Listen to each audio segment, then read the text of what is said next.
A Ilha dos Amores é o mais célebre episódio dos Lusíadas. Luís de Camões oferece aos protagonistas um paraíso na terra. É a justa recompensa dos deuses para os marinheiros de Vasco da Gama. Mas para Camões, o paraíso é um local para celebrar os prazeres do corpo, o prazer do sexo.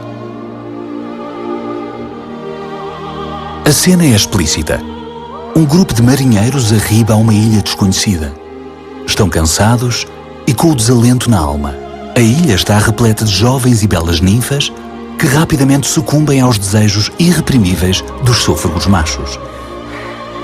Oh, que famintos beijos na floresta, e que mimoso choro que soava, que afagos tão suaves, que iram nesta, que em risinhos alegres se tornava.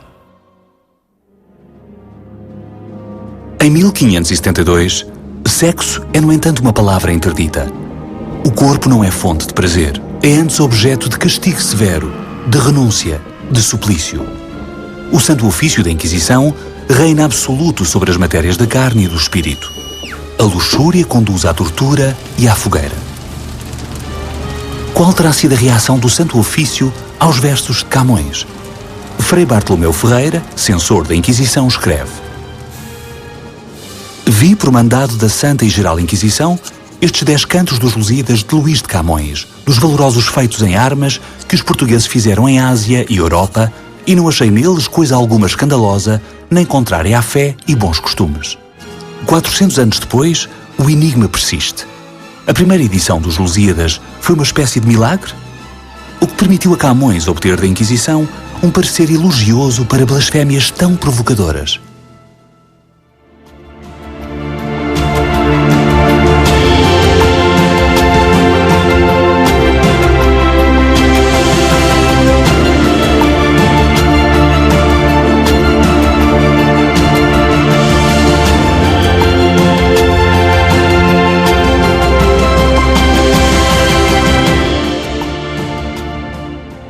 De junho, o único feriado nacional que celebra o aniversário da morte de um poeta, Luís Vaz de Camões.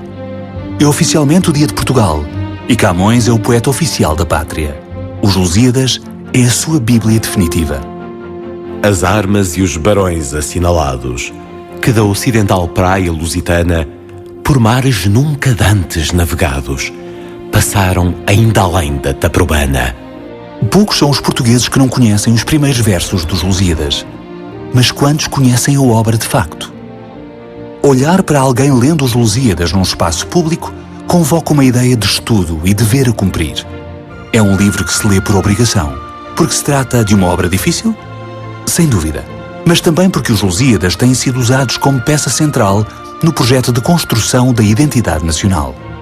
E a obra de Camões remete involuntariamente para o universo de um nacionalismo anacrónico fora de moda. Pode ser usado e tem sido usado para bandeira não importa de quê.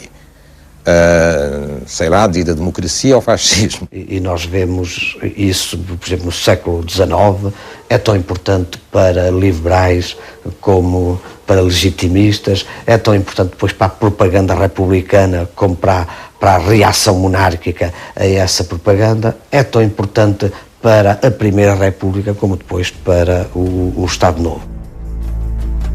Foram os republicanos a instituir o 10 de junho como feriado municipal de Lisboa em 1910. Mas seria o Estado Novo a decretar o Dia de Camões como feriado nacional. Que me será concedida havendo coisas de alguma importância a dizer. Ao falar de Camões, é difícil chegar ao escritor original sem dar de caras com o que fizeram dele, um símbolo nacional.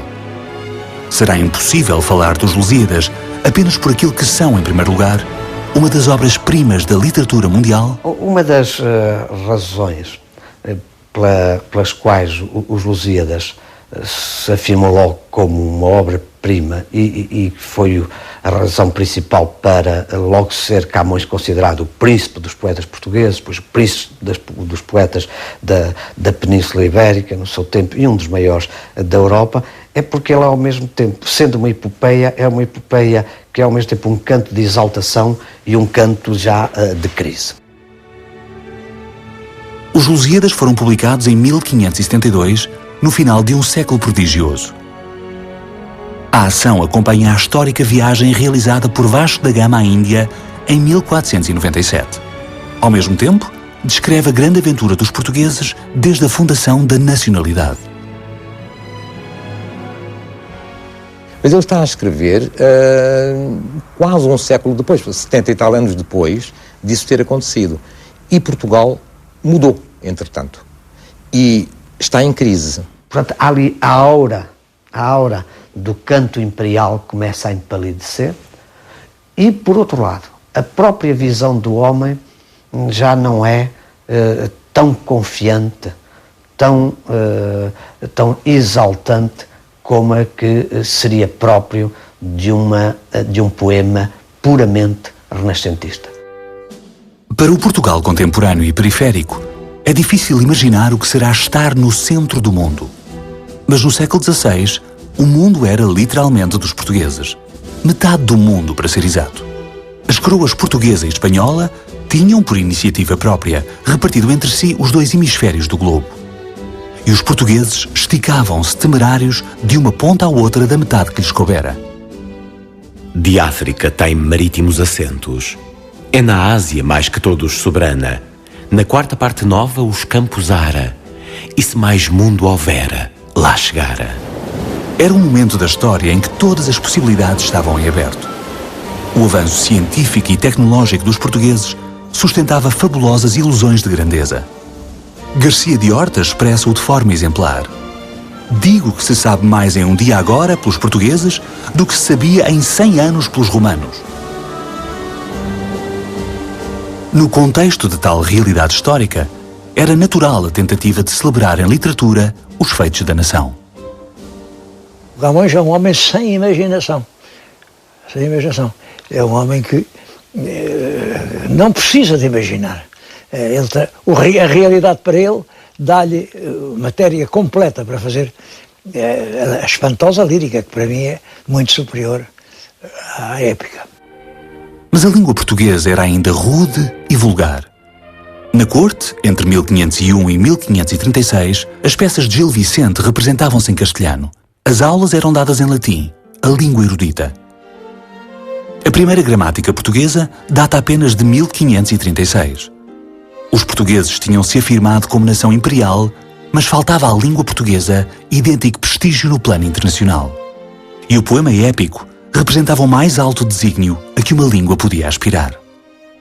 A epopeia estava no topo do cânon dos géneros literários, juntamente com a tragédia, e por isso era muito importante, porque seria, digamos assim, a forma mais prestigiosa de a literatura poder enaltecer os feitos dos portugueses.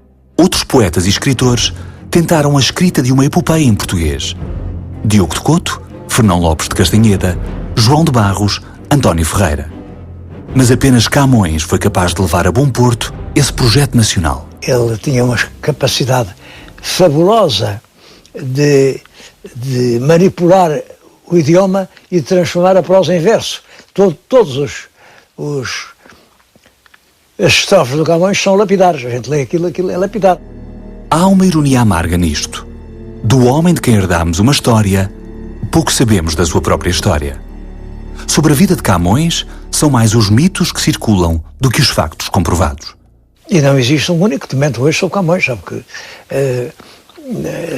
por isso é que a biografia tem andado assim, então é que não há documentos, foi tudo sistematicamente distribuído. Um homem que passou a vida inteira a escrever, não há uma só linha escrita por ele.